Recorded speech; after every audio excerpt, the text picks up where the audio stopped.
Hola, muy buenos días, o noche, tarde. Yo no sé cuándo usted va a ver esto ni dónde, pero sí sé que Dios está ahí donde usted está. Soy el pastor Jacobo Muñoz y me alegra que usted participe de Edifica, nuestra escuela de pioneros diseñada para formar líderes reproductores. Y voy a presentar en estos breves minutos el resumen de nuestra clase número 3 y voy a hacer énfasis en cosas que realmente creo que son importantes porque usted tiene el material, usted lo puede leer, lo puede repasar, puede buscar las citas bíblicas y usted es una persona muy inteligente que puede encargarse de aprender con todo el material que le estamos dando y además de este video. Quiero saludar a toda la gente que hace Edifica en Venezuela, las iglesias en Betijoque, en Sabana, en Mendoza, nuestros hermanos de Valera, a la iglesia Adonai, a todos, a nuestra red allá, bendiciones y juntos estamos caminando este camino de estos meses que estoy seguro que darán fruto, fruto abundante, porque el conocimiento es necesario y también llevarlo a la práctica, pero necesitamos prepararnos. Sé que algunas cosas usted ya las conoce, otras las va a aprender, pero lo más importante es que usted y yo internalicemos esta palabra y dejemos que llene nuestro corazón para crecer y reproducir nuestra vida en discípulos seguidores de Cristo. Y recuerde, Dios te quiere usar, Dios te llamó, Dios te equipó, Dios te escogió. No pienses en aquello que te falta, sino en aquello que ya Dios te dio y déjate usar por Dios. Vamos entonces a tener aquí un resumen sobre esto. Aquí en pantalla tienen el tema sectas de la iglesia. Ese es el tema que empezamos a tratar o que vimos la semana pasada, el martes.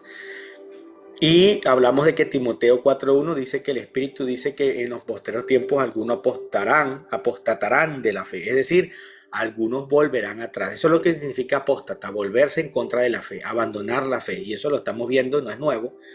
Pero el enemigo está utilizando muchas sectas y corrientes que hace parecer cristianas para que la gente se desvíe del verdadero evangelio. Mateo 24:24 dice que se levantarán falsos cristos, falsos profetas y harán grandes señales y prodigios.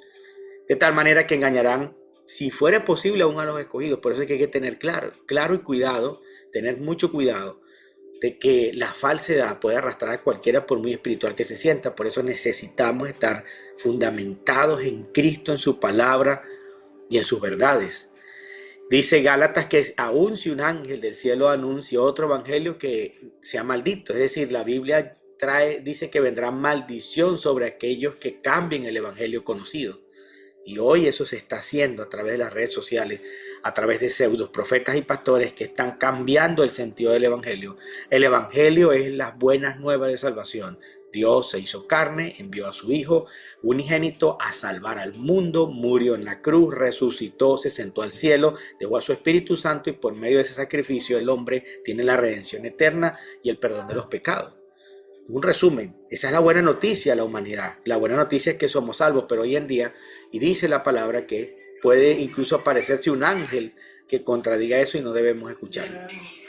Entonces, ¿qué es una secta? Se define como un grupo de personas congregadas alrededor de una persona específica que interpreta la Biblia o grupo a su manera.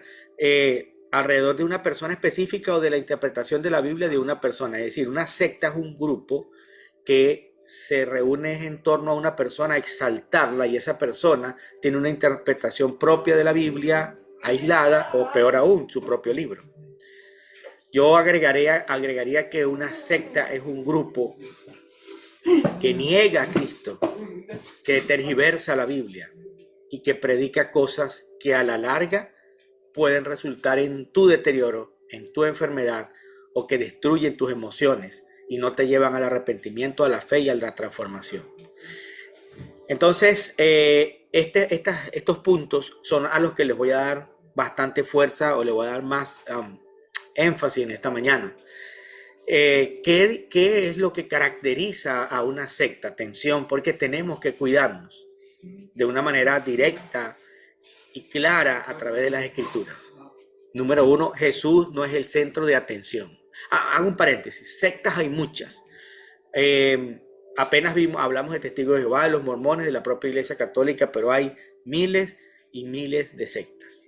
Mi intención con estos 30 minutos que me quedan es aclarar este punto, profundizar un poco, porque no podemos abarcar cuáles son todas, pero si usted tiene claro y preciso en su corazón cómo identificar una secta y por qué usted cree lo que cree, usted podrá estar protegido de cualquiera que se le acerque. Entonces, primero, una secta, Jesucristo no es el centro de atención. Cuando es una secta, Cristo no es el centro. Eso lo ayuda a identificar. Si usted se llega a preguntar, ¿esto será una secta o será de Dios? Pregúntese esto, ¿Jesús es el centro? ¿Qué significa el centro? La Biblia lo dice, que Jesús es la cabeza del ángulo. Dice la palabra de Dios, es la roca fundamental. Pablo dijo, edifiquen sobre el fundamento de los apóstoles y sobre Cristo. Cristo es el Salvador, Redentor de la humanidad. Dios hecho hombre. Él es el centro, la cruz es el centro gravitacional donde debe girar la humanidad y la fe del hombre hacia Dios. La obra de la cruz, si eso no se reconoce, se tergiversa, ya eso es una secta. Reconocer la divinidad de Jesucristo. Reconocer su poder redentor y salvador. Eso es que Jesús sea el centro. Otra característica es que tienen otra autoridad literaria. Las sectas tienen una característica increíble y es que ellos siempre tienen un libro alterno que es igual que la Biblia o hasta superior. Cualquier movimiento que predique, además de la Biblia, otro libro como sagrado es falso, porque el único libro, la única verdad está en la Biblia. Por eso hay que estudiar la clase 2, que habla de nuestros principios doctrinales. Y entre uno de esos principios doctrinales es la sola escritura, es la autoridad máxima para nuestra vida de fe. De manera que las sectas utilizan otras revelaciones, otros libros. Eliel, hágame el favor y se va al cuarto. Y se queda ahí. Se va con el teclado.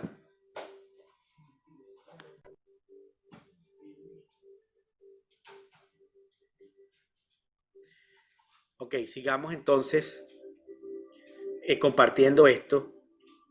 Y es que las sectas tienen un libro adicional. Entonces, cualquier movimiento que usted vea o que usted pueda darse cuenta de que en ese movimiento usan otro libro paralelo a la Biblia o como otra autoridad, eso es una secta. Y ya dimos los ejemplos en clase, los testigos de Jehová tienen su propio libro, el libro del Mormón. Hubo un hermano en la iglesia que me mandó un enlace de una secta llamada Ciencia Cristiana. Eso es una secta cristiana, un pseudo grupo cristiano. Yo lo investigué, pero es que ya cuando vi que tienen el libro de una tal Betty Baker, que es como el libro paralelo a la Biblia, eso es una secta. Porque las sectas tienen esa característica, tienen libros o uno que es como otro manual paralelo a la Biblia donde está la revelación del profeta, eso es secta. Pero fíjense cómo se llama Ciencia Cristiana, cualquiera cae. Y uno lee lo que ofrecen y se oye hasta bonito, y suena muy lindo, pero empiezan a aparecer las características, hacen uso de privada interpretación, la privada interpretación que viene de ese fundador, interpretación que no viene de la historia de la iglesia. Por eso repito, tienen que ver la clase número 2. Si usted no ve la clase número 2 y la 1, no tiene cimientos para entender esta diferenciación entre sectas y la verdadera fe. Estas sectas hacen interpretación privada, es decir, su interpretación de la Biblia está desconectada de la interpretación de la iglesia primitiva, del origen de la fe. Es algo que inventaron ellos para el año 1800, 1900. Esa es otra característica. Han nacido en los últimos 300 años, esa secta, o 400 años, pero no vienen desde el origen. No vienen desde donde vino la fe verdadera. Enseñan a trabajar por su salvación. Es decir, siempre el hombre tiene que hacer cosas para salvarse o agradar a Dios. La salvación es por gracia. Tienen una teología cambiante. Es decir, estas sectas tienen como característica que hace 300 años creían algo, después cambiaron, después vino otra cosa y así por el estilo. No tienen un fundamento teológico mantenido. asociado con la iglesia primitiva, con la teología original. Rechazan al cristianismo histórico, lo que estoy diciendo. No reconocen la reforma, no reconocen la iglesia primitiva, no reconocen nada, sino que ellos desde que comenzaron, según ellos la fe comienza con ellos. Pretenden tener explicación de todo, deben ser fieles a sus líderes aunque estos estén equivocados, y de esto hemos visto muchos abusos. Netflix, documentales de líderes de la iglesia evangélica y de la iglesia y de otras iglesias, no voy a nombrar, voy a meterme con la propia nuestra, con los evangélicos, apóstoles falsos, profetas falsos, que han violado, abusado niños y todo. ¿Y cuál es la característica? Yo les invito a ver esos documentales, están en Netflix, si usted lo tiene, pues que ojalá que eso le sirva para algo bueno, para documentarse. Las últimas sectas y escándalos que se han descubierto. ¿Cuál es la característica que yo veo en todos los escándalos que hay sobre sectas y apóstoles y maestros falsos? Todos utilizaban a sus seguidores, practicaban pecados sexuales, los encubrieron y nadie podía decir nada porque hasta los desaparecían. Eso es una secta. De manera que todas estas características deben estar presentes. ¿Qué dice Pedro? Está siempre preparados para presentar defensa con mansedumbre y reverencia. Es decir, lo que rescato aquí es que debemos estar siempre preparados. Los mormones se basan en las creencias de Joseph Smith, ya eso es una secta. ¿Por qué? Porque entonces es un profeta de los años 1800, y este profeta entonces supuestamente le cayó del cielo una revelación que le dio una Biblia nueva. Entonces ellos tienen la Biblia, el libro de Mormón, doctrinas, convenios, la perla de gran precio, los profetas, todas estas cosas aparte de la Biblia. Las principales doctrinas de ellos es que hay múltiples dioses. Nosotros creemos en un solo Dios expresado en tres divinas personas. La Biblia dice que hay un solo Dios, Dios es espíritu, ahí están las citas. Entonces los mormones tienen esa creencia polifacética de dioses y de otras divinidades, que no te la dicen cuando tocan a la puerta, pero en su doctrina está. La Biblia dice que hay un solo Dios, yo Jehová, un solo Dios soy. Sobre Jesús, que es un hermano mayor, y que Jesús y Satanás son hermanos. ¿Por qué? Porque ellos piensan que Jesús es una creación. Nosotros creemos que Jesús es el Hijo de Dios y es Dios mismo. Ya por ahí ese es secta y es falso. La divinidad de Cristo está demostrada en las Escrituras. Jesús dice que es Hijo de Dios en Filipenses 2:6-11, y bueno, ahí están todas las citas, usted las puede leer. Jesús es el único Hijo de Dios, siempre ha existido y es coigual con el Padre. Yo y el Padre, uno somos. La divinidad de Jesús está comprobada solo con decir que cuando Juan el Bautista vino a presentar a Jesús, se invocan las profecías del libro de Isaías: voz del que clama en el desierto, preparad el camino al Señor. Fue lo mismo que dijo Juan, que se invocó en el Nuevo Testamento, porque ese Señor era el mismo Dios, es el mismo Dios revelado en forma de hombre. El pecado, que fue un paso necesario para el plan de vida, según los mormones, resulta que eso fue un accidente que no debió pasar, pero pasó, pero ellos dicen que tenía que ser así. La desobediencia de Adán y Eva fue un gran mal. Por medio de su caída el pecado entró al mundo, es lo que dice la Biblia. Ellos dicen que fue algo necesario. Las doctrinas de la salvación debe ser ganado por medio de obedecer los mandamientos de la iglesia mormona. Eso es falso. Salvos somos por gracia. La Biblia lo dice en Efesios 2:1-11, Efesios 2:8-9, Tito 3:5, que somos salvos por fe y por gracia, no por obras, para que nadie se enorgullezca. Bueno, la Biblia dice que he perdido verdades, que no es pura, es corrupta, pero la Biblia dice que toda la escritura es inspirada por Dios. Por eso estoy hablando de los mormones. Los testigos de Jehová son otra secta terrible, formada por Charles Russell. Niegan la naturaleza trina de Dios. Ellos no creen en el Dios trino, en el Dios manifestado en tres personas. ¿Qué dice la Biblia? Que hay un solo Dios. Isaías 43:10, Padre y Espíritu Santo son identificados como personas distintas de la deidad trina. Entonces aquí me voy a detener, porque este es un grave problema con muchas sectas o religiones que no creen en la manifestación trina de Dios. Pero sin irnos tan profundamente en las Escrituras, porque no hay el tiempo para eso, mediten algo. ¿Cómo se ha manifestado Dios hasta el día de hoy a través de las Escrituras? Pensemos. Cuando leemos el Viejo Testamento, vemos a Dios Jehová, al existente, el eterno, manifestándose, a Dios Padre, manifestándose como Jehová de los ejércitos, Jehová Nissi, Jehová Rafa. Vemos a un Dios que se movía, a un Dios que dejó los mandamientos, que mostró un camino, a un Dios que se acercó a personas especiales.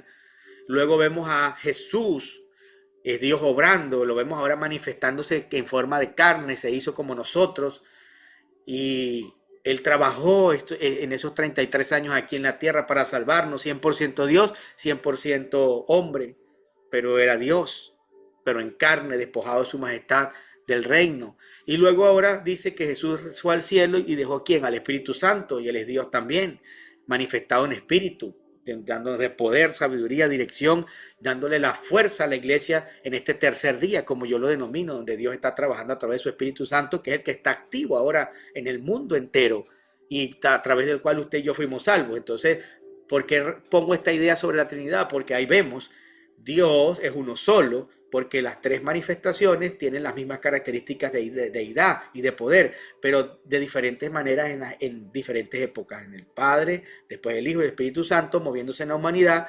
Ahí vemos a un Dios que se ha manifestado en tres divinas personas, pero sigue siendo el mismo Dios. De manera que sí tenemos un Dios que se mueve en esas tres dimensiones, pero sigue siendo uno. Y ahí están las citas, pero estas sectas niegan eso. Los testigos dicen que Jesucristo no es Dios, que Jesús era un ser creado, que existió como el arcángel Miguel. La Biblia dice que Jesucristo es Dios, que fue hecho carne, ya lo dije. Enseñan que debemos ganar nuestra propia salvación también. La salvación es por gracia. Los mormones hablan de que, los testigos de Jehová dicen que son un grupo selecto, los 144,000, los ungidos. Entonces no sé para qué predican tanto y tocan las puertas. Si son 144,000, pues no toquen las puertas. Pero ellos dicen que son un grupo elegido.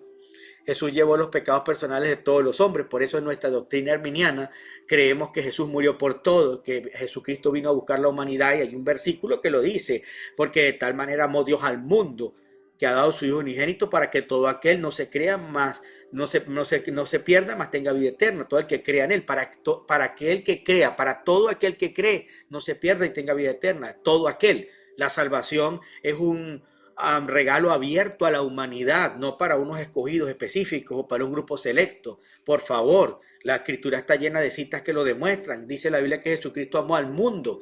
No dice de tal manera amó Dios a los escogidos, no, al mundo. Al mundo es una palabra que habla del cosmos.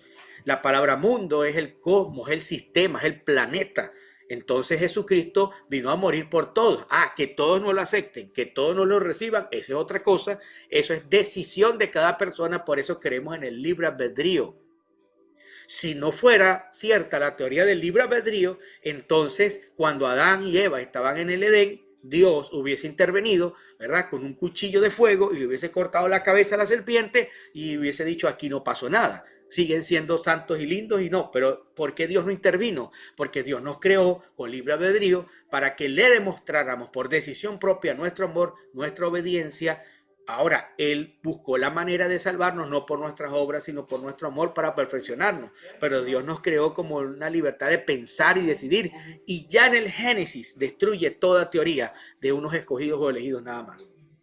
Porque si no, repito, Dios hubiese intervenido. ¿Acaso es que Dios no sabía lo que estaba haciendo Eva y Adán? Claro que sabía. Y lo que estaba haciendo la serpiente también, porque Dios es omnisciente y omnipresente. De manera que Dios está en todas partes y lo sabe todo. Pero Dios no intervino porque estaba buscando una humanidad que le respondiera por amor y no por obligación. Fallamos, sí, pero bendito su amor que nos dio la solución, Cristo Jesús. Y eso es para toda la humanidad. Entonces, también dicen del alma, niegan el tormento eterno y enseñan que el espíritu no puede existir aparte del cuerpo.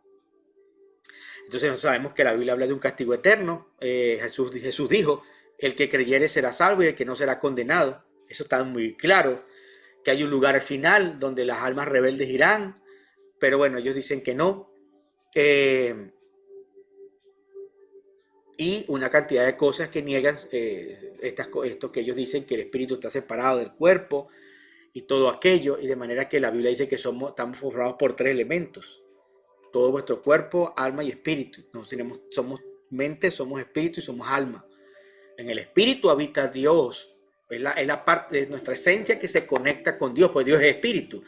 Entonces se conecta a nuestro espíritu. Cuando nacimos en Cristo Jesús, nuestro espíritu resucitó y se conectó con Dios.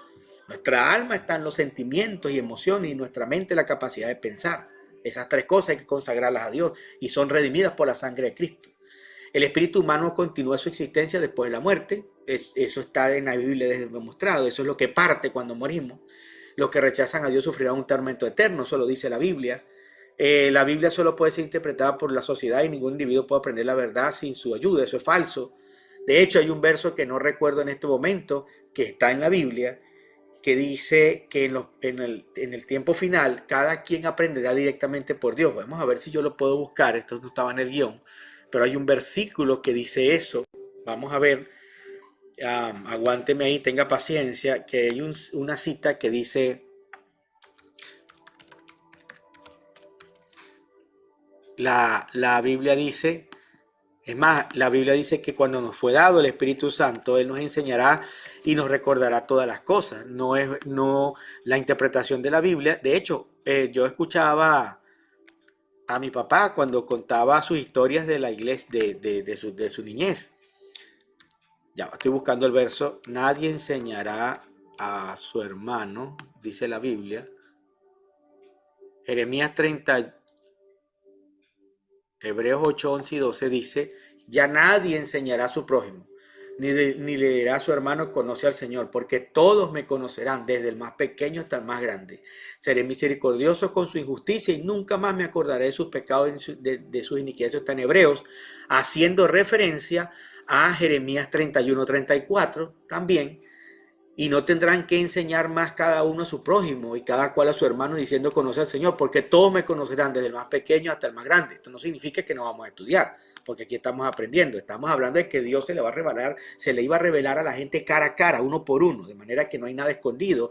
Tú puedes estudiar la Biblia, vas a recibir revelación, estudiamos juntos para apoyarnos y para no desviarnos de la verdad, porque juntos crecemos más fuertes, pero tú puedes relacionarte con Dios de una manera personal. La Biblia enseña que esa unción del Espíritu es la que hace posible que el creyente pueda comprender a Dios. Y es así, es el Espíritu Santo el que nos enseña. Y entramos en la Iglesia Católica, que es la iglesia más popular, muchos venimos de ahí. Bueno, Constantino tuvo una visión en el 312 después de Cristo, donde él dice que vio una cruz. Y entonces, bueno, ahí nació, ahí entonces el Imperio Romano oficializó el cristianismo porque Constantino se le reveló eso. Yo no soy quien para juzgar si no se le reveló o si se le reveló, pero lo cierto es que la iglesia llegó al nivel de autoridad después de miles de años de crecer y crecer y crecer, y es que los primeros discípulos sí se tomaron en serio este trabajo de invadir con la cultura del reino el mundo conocido, tanto así que llegaron a conquistar el gobierno del Imperio Romano y Constantino declaró la iglesia cristiana como la religión oficial. Esto es un tema aparte de reflexión, pero no juzgamos las causas, si es verdad o no es verdad. Lo cierto es que nació la fe cristiana, se oficializó. El problema es que la iglesia católica se derivó, la iglesia primitiva nació y creció, pero luego entonces esta iglesia que Constantino reconoce y que empieza a ser oficial, pasaron más de 1800 años y empezó a derivarse, a perder la verdad y salieron doctrinas extrabíblicas que niegan parte de la Biblia, pero que ellos justifican con algunos documentos, con algunos otros libros y con otras cosas, y ahí es donde estamos en desacuerdo, porque para nosotros es solo la escritura, la palabra y la verdad. Ellos hablan de una infalibilidad papal, disculpen. Eso significa que ellos dicen que el Papa es infalible, cosa que es falsa porque todo hombre es pecador. La Biblia dice que todos pecaron y están destituidos de la gloria de Dios. Todos somos pecadores, hasta el Papa también. Entonces, la Biblia enseña que hay un solo fundamento, el cual es Jesús. Ellos dicen que el fundamento es Pedro. Y la Biblia está muy clara cuando dice que el fundamento es Cristo. Cristo es la piedra angular. Para los que hemos estudiado un poquito, entendemos que la piedra angular era la roca donde se anclaba toda la estructura. Entonces Cristo es la fundamento. Nosotros somos roca, sí, pero nosotros somos piedrita. Él es la piedra angular. Y nosotros estamos sobre la roca angular. Es decir, Él es la piedra fundamental y nosotros somos rocas de diferentes tamaños. Algunas rocas más delgadas, otras más gorditos, pero somos rocas. Pero el tema es que la fundamental es Cristo. Ellos dicen que fue Pedro. Nadie puede poner otro fundamento que está puesto, el cual es Jesucristo. Este versículo es importante porque los católicos argumentan que Pedro es la base de la iglesia, pero la Biblia dice otra cosa. Y todos allá por aquel verso cuando dice sobre esta roca yo edificaré mi iglesia, se está refiriendo a Cristo mismo. Bueno, aquí está lo que le estoy diciendo, estúdienlo, léalo. Tú eres el Cristo, el Hijo del Dios viviente, pero yo te digo, tú eres Pedro, piedrita, y sobre esta roca, la confesión, edificaré mi iglesia y las puertas del Hades no prevalecerán, no podrán vencerla. Entonces aquí hay que saber leer e interpretar. Pero vamos a suponer, fíjense esta parte como yo analizo teológicamente las cosas. Vamos a suponer que este verso sí diera a entender que Pedro era la roca, que tú eres Pedro, que Pedro era roca también, significaba fuerte, y sobre esta roca. Y vamos a suponer que sea así. El problema es que cuando tú lees, fíjate, miren este análisis, miren cómo se deben estudiar las cosas. Aquí dice esto, vamos a suponer que Jesucristo quiso decir eso, que Pedro era la roca. Pero entonces cuando leemos Corintios y dice, nadie puede poner otro fundamento que está puesto que cuál es Cristo, y cuando nosotros leemos Hechos 4, 11 y 12, y cuando leemos donde la Biblia dice que Cristo es la roca que desecharon los edificadores, cuando leemos que no hay otro Salvador sino Cristo, cuando leemos que no hay otro Redentor sino Cristo, cuando leemos que la Biblia hace una comparación entre la roca del Viejo Testamento, dice la Biblia que la roca lo siguió al pueblo de Israel en el Viejo Testamento, de la roca brotó agua. Había una roca donde brotó agua cuando ellos tenían sed. Pero luego le hace una conexión con el Nuevo Testamento refiriéndose a Cristo y dice, pero ahora la roca es Cristo. Es increíble. Entonces hay un paralelo, la roca que daba agua para el pueblo de Israel en el Antiguo Testamento, la Biblia la une, el Nuevo Testamento la une, el Nuevo Pacto refiriéndose a Cristo. Entonces cuando tú unes todos esos argumentos, y hay muchos, pero no tengo tiempo, pero tú unes eso, Corintios dice, en el Viejo Testamento habla de una roca que luego la enlaza con el Nuevo, que Jesucristo es el fundamento, y cuando tú lees Mateo 16, entonces tienes una interpretación correcta, homogénea, sistémica y completa, porque estás evaluando la Biblia con toda entera, no de un verso. Entonces, si Jesús hubiese querido decir en Mateo 16 que Pedro era la roca, entonces quiere decir que todas las escrituras que llaman a Cristo roca fundamental, que lo llaman piedra angular, están equivocadas. Entonces imagínese usted, no, la Biblia no se equivoca ni tiene contradicciones, hay que interpretarla en conjunto para hallar el equilibrio y la verdad de lo que quiere decir en texto, contexto, aplicación histórica, literaria, etimológica. Y cuando uno une todos esos elementos, uno obtiene verdades equilibradas. Eso es lo que yo quiero que ustedes aprendan, que para nosotros cuidarnos de las sectas y todas estas mentiras diabólicas que están saliendo hoy en día, tenemos que tener una comprensión completa de la Biblia. Bueno, más doctrina falsa es que enseña que las personas reciben perdón de los pecados si confiesan los pecados a un sacerdote. La Biblia dice que le confesemos los pecados a Dios. Dice que nuestro abogado es Cristo. Otra de las doctrinas falsas es que nadie se salva hasta que se muere. La Biblia dice que el que creyere en Jesucristo será salvo. La salvación es por gracia y no por obras. Otra doctrina falsa es la veneración. Ellos, aunque creen que hay un solo Dios, requieren que se venere estatuas o imágenes. Ellos le dan luz verde a esto, a la veneración, a la adoración de imágenes, estatuas y de María y otras cosas, y santos y imágenes. Ellos dicen que eso no es adorar, que es venerar, dicen ellos. Entonces, pero la Biblia, aquí está el catecismo, una reseña al catecismo. Las imágenes sagradas presentes en nuestra iglesia y en nuestras casas están destinadas a despertar y alimentar nuestra fe en el misterio de Cristo. A través de las sagradas imágenes de la Santísima Madre de Dios, de los ángeles y de los santos, veneramos a quienes ellas son representados. Esto lo dice el catecismo católico. Pero ¿qué dice la Biblia? Que hay un solo Dios a quien se debe invocar. Orar o venerar a los santos, la Virgen o incluso a los ángeles es quitarle el honor que Dios se merece. Eso está en la Biblia y están las citas. Cristo es el único mediador. Lo dice 1 Timoteo. El único mediador entre Dios y los hombres es Jesucristo. Ellos dicen que María es mediadora. María tuvo los mismos privilegios que cualquier creyente. Nos invita a venir directamente a Dios. La Biblia nos invita a venir directamente a Dios, no a utilizar otro intercesor. El único intercesor es Jesucristo. El único. Pero ellos dicen que María es intercesora. ¿Dónde está en la Biblia? No existe un verso en la Biblia que declara a María como intercesora. Y el único argumento que ellos tocan es cuando las fiestas de Canaán, que ella le dice al hijo, y Jesús le responde, ¿qué tienes conmigo, mujer? Pero María le dice, como que, ¿qué vas a hacer? Pero Jesús le responde, ¿qué tienes conmigo, mujer? La respuesta fue áspera. Pero Jesús lo hizo, sí, lo hizo porque él quiso, pero no porque él tenía que hacer más. María dijo, hagan lo que él dice. Ya reconoció la autoridad de Jesucristo. Bueno, el celibato tampoco está en la Biblia. Jesucristo habló del celibato. Jesucristo dijo, algunos han recibido el don para no casarse, pero no todos tienen este don. Ellos dicen que todos los que son sacerdotes tienen que quedarse sin casar. Eso es una falsa doctrina, porque la Biblia dice que vendrán falsas doctrinas que prohibirán casarse. Pedro tenía suegra, o también lo van a borrar de la Biblia. Pedro tenía una suegra, si tenía suegra tenía esposa. Y a lo mejor otros tenían sus esposas y su familia, porque cuando los discípulos se encuentran con Jesús y le dicen, Señor, nosotros hemos dejado todo, dicen casa, familia, hijos. Algunos tenían familia. Ah, que Pablo recomendó quedarse soltero. Sí, Pablo dijo, mejor quédense soltero. Pero también dijo, pero el que se esté quemando que se case, porque no todo el mundo tiene el don de estarse solo. Hay que estudiar la Biblia completa. Entonces ellos dicen que no. Y esta es la causa por la cual dentro de la Iglesia Católica hay tanto homosexual, hay tanto pedofilia y está plagado. Eso no es un misterio, eso se sabe, pero es la gran sinvergüenzura. Bueno, porque los seres humanos tienen necesidades biológicas, todos las tenemos. Todos tenemos necesidades físicas y sexuales.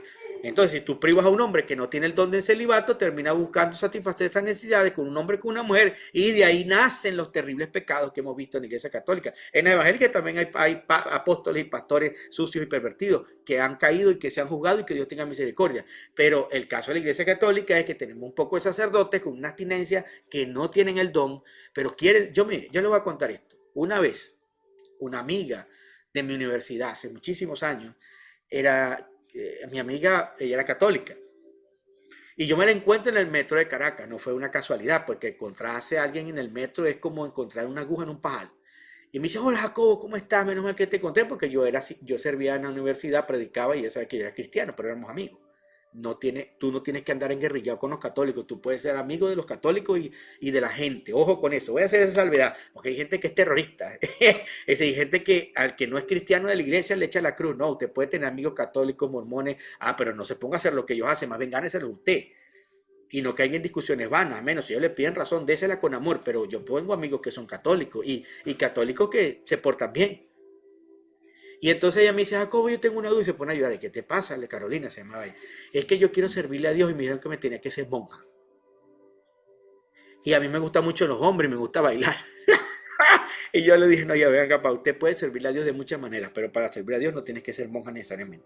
Gracias, gracias, me abrazó, me dio las gracias. No la vi más nunca, espero que me haya escuchado el consejo y que tenga hijos y nietos y sea feliz. ¿Qué dice la Biblia? Que en los últimos tiempos vendrán falsos maestros que les prohibirán casarse. Fíjense, eso está en 1 Timoteo 4. La Biblia dice que hay falsos maestros que prohibirán casarse. Pablo incluyó el casarse entre los derechos del apóstol, 1 Corintios 9:5. Esta es la base, ¿no? Anótenlo, aprendan. Los requerimientos para ser obispo indicaban ser casado, 1 Timoteo 3:2. Entonces, ¿cómo le dice la Iglesia Católica a los curas que no se casen? Bueno, ellos, Tito 1:6, también lo dice. Bueno, hasta aquí llegamos.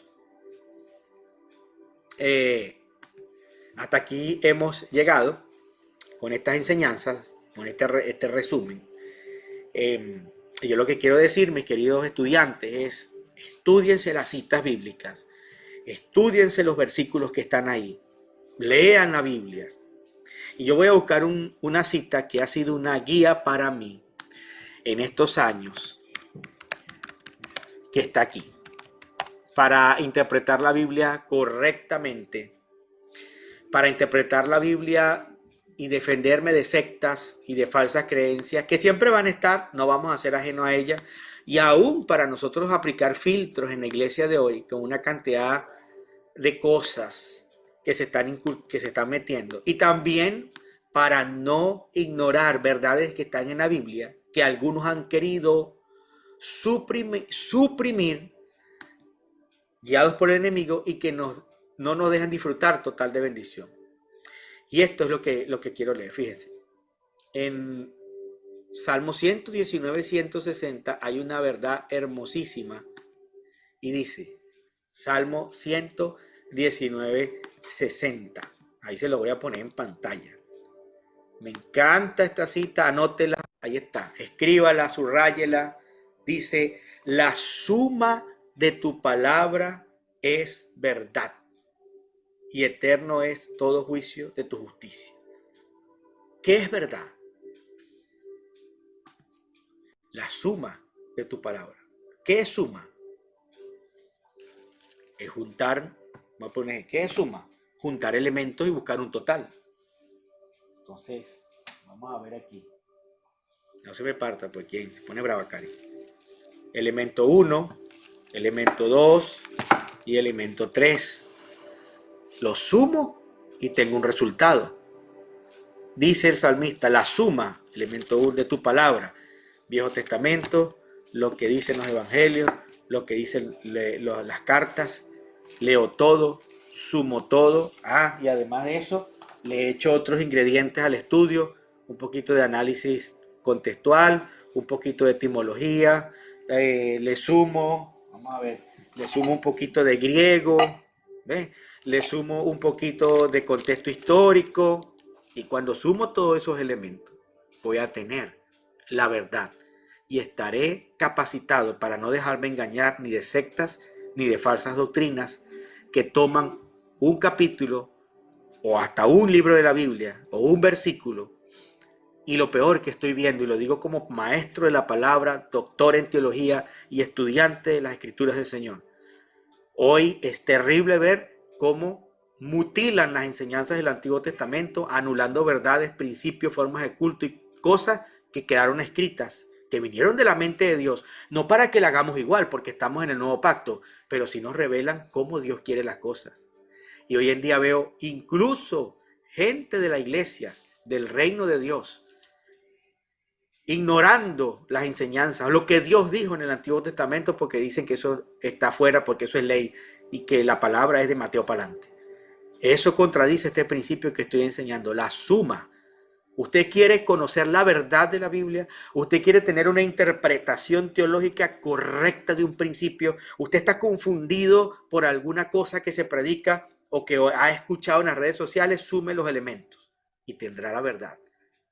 No trabaje con elementos aislados, porque la suma de tu palabra es la verdad. Ahí les dejo ese tip, porque la suma de tu palabra es la verdad. ¿Cómo filtrar? Conocer la Biblia. Léase la Biblia, lea aquí, lea allá. Y voy a orar ahora para pedirle a Dios sabiduría. Ese es Eliel que está por ahí. Sabiduría. Para que todos ustedes se mantengan en la verdad siempre. Siempre. Padre, en el nombre de Jesús, te doy gracias por cada estudiante de Edifica. Que esta escuela de pioneros produzca pioneros que abran caminos. Yo declaro en el nombre de Jesús gente que abrirá nuevas iglesias, nuevos grupos celulares, nuevos grupos de conexión. Nos extendemos al norte, al sur, al este y al oeste en Venezuela y en los Estados Unidos. Toca los espíritus dulces de Dios a cada uno de ellos con tu fuego poderoso, Señor. Llena sus vidas. Quita la mentira de sus mentes. Cualquier falsa doctrina habrás arrancada y que tu Espíritu Santo traigas revelación a cada uno de ellos en el nombre de Jesús. Dile, Espíritu Santo, ayúdame a entenderte claramente. Amén. Dios los bendiga. Ve a la clase, practique y nos vemos el martes.